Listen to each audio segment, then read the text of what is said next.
Alright, here's the round before the dude leaves. He gets knifed. We lose the round.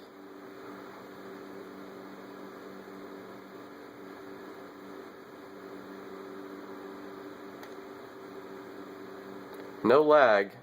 3 bars and 4 bars. And he's gone. Here it is again. All in here. And he's gone. Fast forward even further.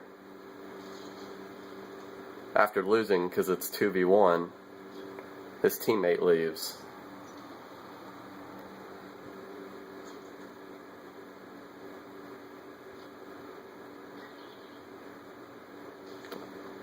I don't know why they left the game. They have like 12 matches scheduled.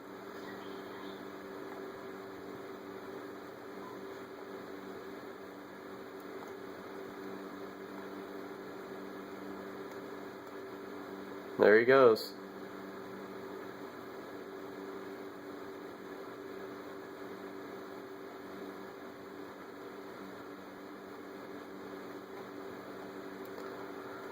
This is the best proof I can get. Thanks.